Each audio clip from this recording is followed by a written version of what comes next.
Hey guys, Saf here with another Raid Shadow Legends video, and in today's video I'm going to be covering what is my current clan boss team that I'm using with my 6-star Fu-Shan. A few weeks back I did a video talking about Fu-Shan, about how to maximize essentially his 6-star awakening, how Phantom Touch was having a weird interaction with his A1. Now I still am not certain what I was suggesting was possible in that video is actually happening. I don't know if he's actually capable of repeating this Phantom Touch when he places an extra hit here, when this repeat attack happens. I can't seem to find some consistency. It happens sometimes, it doesn't happen another time. I'm still trying to find some time to actually dig down and make sure I'm absolutely correct or prove me wrong, essentially. But what I did promise in that video is I would break down my new clan boss team, the speed setup and the masteries and everything else we've done. So that is what I want to do in this video. So the team that I'm using is based around Fu-Shan. It is essentially a variant of the Myth Fu team that we first came up with about, it must be 18 months ago now, but it is putting champions on a higher speed ratio. It's on a 3-1. I'm pretty certain that I didn't come up with a 3-1 ratio. I came up originally with the Fu-Shan concept as a 2-1, but I'm pretty sure that some of the Deadwood Jedi mods and the big brains over there, Short on Scale, Splitsy, probably were the ones that came up with the actual 3-1 tune that we've got here. Now, the good thing with my account is, for some reason, back in the day, I didn't really think that Hydra and Fire Knight was all that important because I was an absolute silly person, and I put all of my area bonuses into the Demon Lord. So I've got some crazy amounts of speed bonuses, crit damage, accuracy, and attack here. So I can actually push my account a much more aggressive state. So this is the clan boss team we are using here. We've got Fu-Shan in the lead naturally. He's got the 24% speed aura. That's what makes Myth Fu. We're using Fu-Shan here. We've got Elva doing the role of the increased speed buff. Now, you could absolutely use Ares. I have just used Elva because she makes it all the difficulties around like affinity, speed debuffs, ratios, and all these kind of problems go away.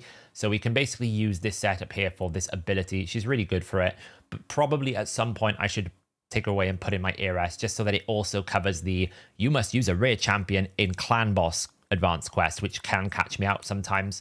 We have Demytha providing the block damage, Seeker providing the boost and the increased attack, and then we are actually using Jintoro in this version. Now, Jintoro changes the speed tune because of his passive. He will increase all turn meter fill effects by 50% when used on this champion. So it's a big deal in terms of how it affects the speed tune, because essentially if you're going to gain 10% turn meter, he's going to get 15%. If you're going to gain 20%, he's going to get 30%. You see what I mean? It will change the way that turn meter fills with him. So any Jintoro tune that you see is always going to be slightly different. You can't just substitute the Jintoro out and put a new one in. Now, you can absolutely modify it to make it work without Jintoro. You just need to mess around with the speeds a little bit in the Deadwood Jedi calculator. There are two variants to this setup. There is a Nightmare and Brutal variant, and then there's an Ultra Nightmare variant. You don't need to change gear. It's just about how you set up the team. It requires a different configuration. It is full auto on all those difficulties and all the affinities from the get-go. But because you're using, 3 magic champions, if you're running it against Force, it's going to be a bit rough. You do get the decreased defense, but Jintoro will weak hit a lot, so you won't get your weaken out as much. And the damage from Seeker and from Elva is going to be a bit weaker, as is Jintoro. So it'll still one key 100%. Like this key it's normally 200 million tops. You'll see when we run this battle. But Affinity will have quite an impact on this team because we have got so much damage in magic. Now, for the Ultra Nightmare setup, it's pretty straightforward. We disable Fu-Shan's A2 because this ability doesn't do any damage. We absolutely want the A3 and the A1. I've re-enabled the A3 for that Force affinity because it does, it can skate quite low at 140 million at times. Elva, we're just telling her to use A2. We don't really die, so I've just locked off the A3 anyway. She won't use this otherwise, regardless. So because unless someone is dead, she can't revive. So she will just do A3 into A1. Jintoro, we are opening with the A1. And I will show you when we look at the Deadwood Jedi calculator why I am specifically opening with the A1. Then we're prioritizing A3, his Oni's Rage, which is the big thing that can hit 5 times. And then we're using A2 here. Then for Demytha, simply prioritize A3, then A2. You must force her to use these abilities because she won't use them all the time on auto. You must tell her directly, please use A3 on priority 1 and A2 on priority 2. And then Seeker, we are just opening the A1 here. and just leave him as default. The change for Nightmare and Brutal is how you set up Demytha and Seeker. The Fu-Shan remains the same, Elva remains the same, Jintoro remains the same. The difference is Seeker no longer delays his A1, he opens A3 straight away, and Demytha is instead going to open with the A1 and prioritize the A2 instead of the A3. So you have some changes of priority in Demytha and you don't delay the Seeker. So if we look at the Dead with Jedi calculator here, we've got the actual Ultra Nightmare build open here. You can see from about turn 3 on Ultra Nightmare, and this is on Spirit Affinity. It would not matter if I changed it to Void or Spirit, it would remain the same. This is going to be a full 3-1 team, essentially. We have got Elva going 3-1, Fu-Shan going 3-1, Seeker effectively going 3-1 because he's going to do an extra turn, but he only attacks twice. We've got Demytha going 3-1 and Jintoro going 3-1. So it's a full 3-1 team pretty much, and it is doing high damage. We've got Jintoro placing decreased defense and weaken out, Fu-Shan for main damage, and Seeker is giving us the increased attack. Now, the reason why I delayed the Jintoro A1, why I want it to open, because what I don't want to ever happen is Jintoro to use his A3 on his second attack, because if we look closely, if I zoom this in here and we basically hide this away, if we look closely, you'll see he's got his increased attack from Seeker on the first attack and the third attack, but not the second attack. So we never want a situation where Jintoro's A3 hits 5 times without an increased attack on him. That's a hell of a lot of damage to lose from our key. So you want to delay the Jintoro A1 so that Jintoro naturalizes to do A3, A1, A2. That's what we want. I actually don't have any Cycle of Magic or any Reflex on my Jintoro because I don't want to ever have a situation where I get lucky and I reflex him into putting his A3 on that middle turn, because it will, you know, it's not worth the extra A3. We'd need to do an extra 5 to 6 if we can do that consistently. You either have to go fully into the reflex and actually have so much reflex and, you know, and Cycle of Magic chances that, you know, you can constantly keep moving it around, so you've got a higher chance of getting it out of that middle one. But I prefer the consistency here. I'd rather just have it always doing the A3 where I need it to. Fu-Shan is just going to do A3, A1, as I mentioned. Elva is opening with the A2 at the start of the turn, so any sort of speed debuffs, any sort of stuns are getting cleansed. And it doesn't even matter if Elva gets stunned or is the stun target, because she's already got block debuffs up from the previous turn every single time. So there'll never be a scenario where someone is stunned in this team. And of course, Demytha is placing block debuffs. Now, it does change slightly here for the Nightmare and Brutal team. This version here is basically Nightmare. You can see the setup takes a little bit longer, gets to turn 4. But again, we're having a similar situation where we've got the Demytha on the A3. We absolutely don't want Jintoro this time to open with his A1, because otherwise it's going to fall awkwardly. We want him to do A1, A2, A3 this time. You could probably try and make some really complicated setup to force the A2, A1, but it's very difficult to do. So I would just take the delay and make him do A2 into A3 so that we always have the A3 on the absolute increased maximum damage. The only difference here is Elva's actually going to use an A2 on the second turn, not the first turn. But it's still not a problem because everyone has got block debuffs at the end of turn 3. So whoever takes the stun will be immune. So we don't really worry about that. All we're doing is we're cleansing away anything debuffs. As I said, I don't really think you need the block debuffs here. I'm pretty sure if we were to put in a combination with Eras, it could work. But test it in the calculator. Don't take my word for it. Make sure you plug your numbers in. You may notice as well that I've put a 25% speed aura. That is because I have a speed blessing on my Demytha, an aura blessing. So I'm actually getting 1% more from the aura from Fu-Shan. So let's take a look at some of the builds. First, let's just go back to Fu-Shan here. I have now been doing some more upgrading. I still have some ascending to do on his boots, but his ring is upgraded. His amulet is upgraded.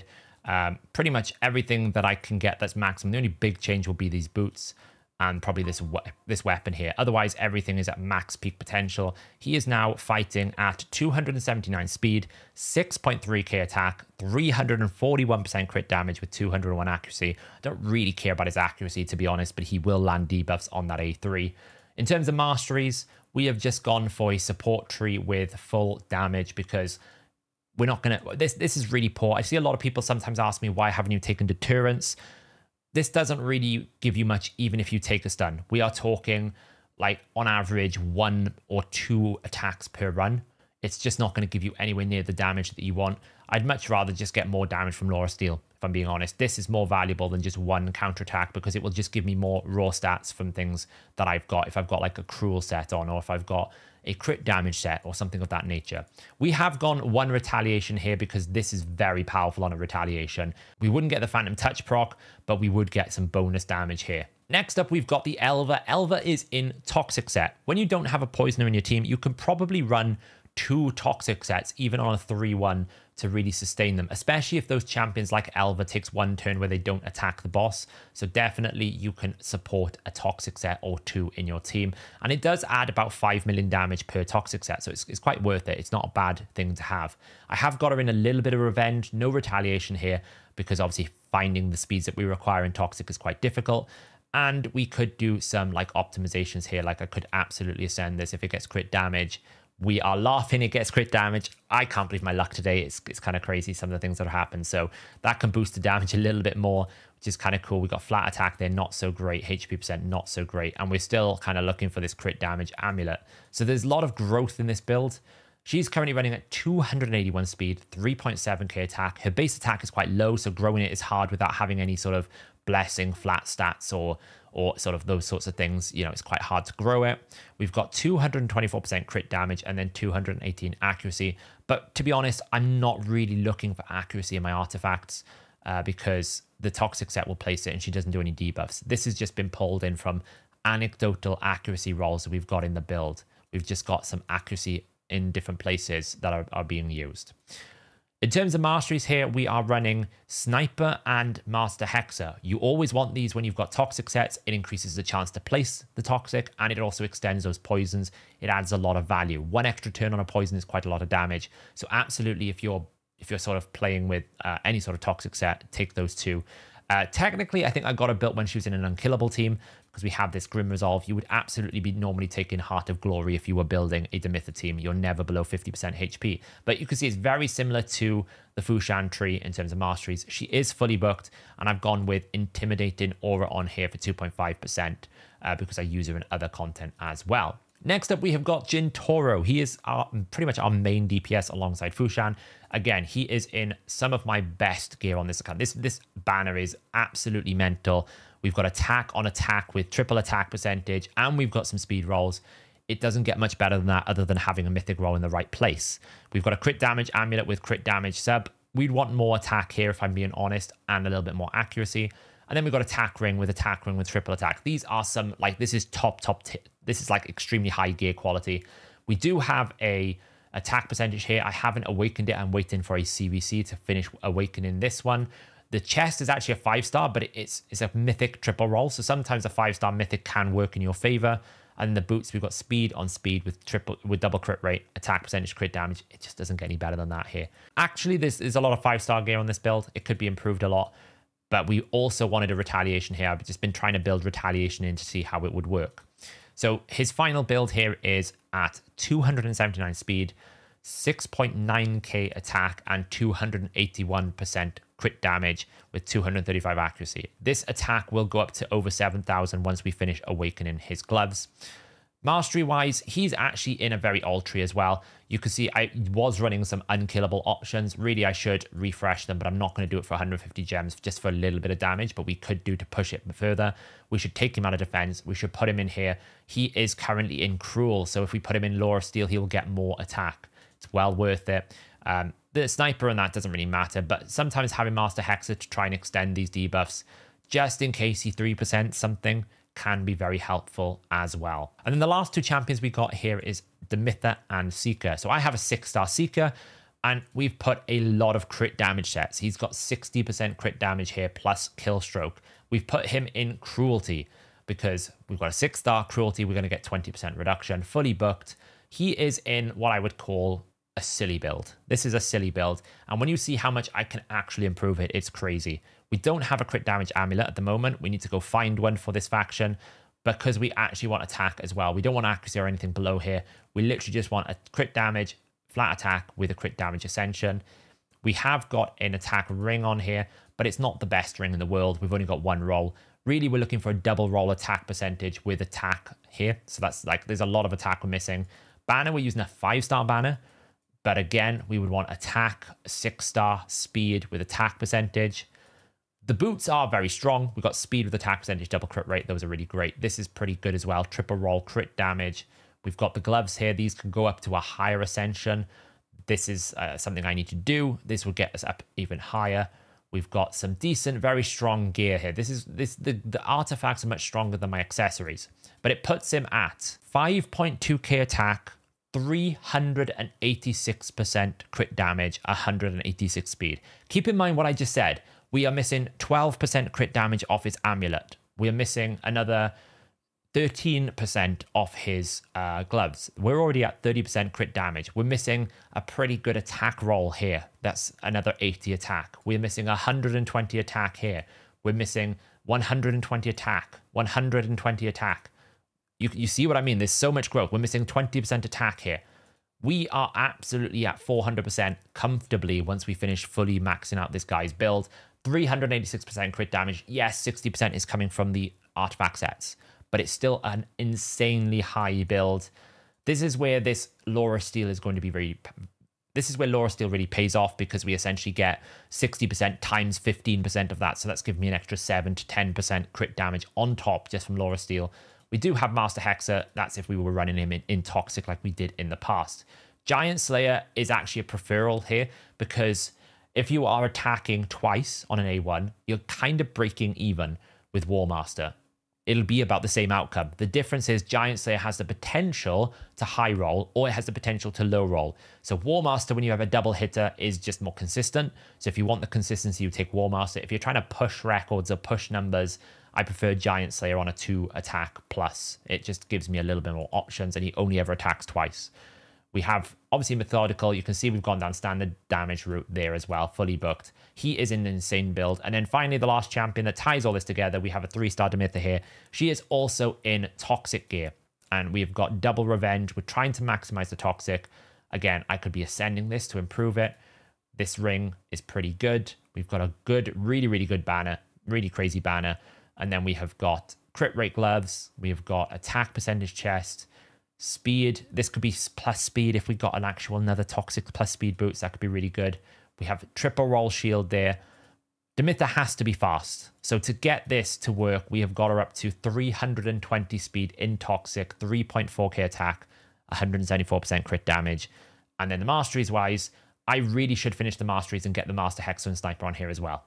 That is a failure. So you can see that the damage you'll see in this run has a lot of growth. I could get another 10 million, I think, comfortably by just maximizing the builds. This is why Artifact Ascension is so powerful for endgame min-maxing, because there's so much stats available by just ascending gear. I know people don't like Sand Devil and Shogun. They think it's, you know, it's not really, it's not fun, it's not good. It does make a massive difference to what you can do in terms of champion building. This combined with area bonuses means actually I only need a 308 speed because I've got area bonuses. And then if I get 12 speed boots, I can take basically 2 rolls of speed out of my entire build. That's a hell of a lot of substats I can get back. So that is the builds. That is the setup. I haven't actually run my my Demon Lord key here yet for an Ultra Nightmare. So we're going to run that here. What we're going to do is we're going to set this up. It is on Magic. So Magic is probably the best affinity for this team because Fu-Shan is going to be strong affinity. Everyone else is either neutral. Spirit can work quite well, but it does weaken the Fu-Shan a bit, but you do get a lot of damage from these. So Magic is the best affinity to test this on. Everyone is in the best position they could be for this team. So we're going to basically choose our Ultra Nightmare Crazy Seeker here. And what I'm actually going to do is I'm going to try this now without Shred because we are in a good position. We don't need it. We're not going to quick battle this. We're going to do a full auto run. And what I'm going to do is I'm going to run this from the start and we're going to see how much damage this does. We're going to watch it go through the battle and we're going to go from there.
And there we go. The key is complete. We're at 201.44 million damage.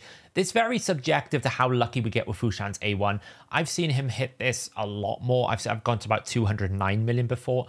So it just depends on how lucky we get. Fu-Shan's coming in at 62.7 million, matching pretty much the Jintoro. He's a few million down on 69 million. I would hope that that goes up a little bit more, but you know, it is what it is. I guess we didn't high roll the A1s that much on the Fu-Shan build. Seeker's coming in at 35 million with Elva and Demytha 21 and 12 million respectively.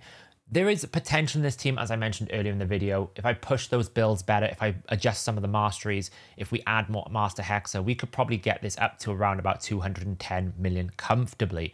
But obviously that requires a lot of min-maxing. The good thing is when you're building this type of team, it's not any of my Savage or Lethal gear. It's none of the sets that I would use in my arena teams like Stone Skin or Protection. All of those things are being kept away. We've got toxic sets and we've got crit damage sets. Those are generally PvE sets. So this doesn't hurt my account in terms of the PvP progression so far.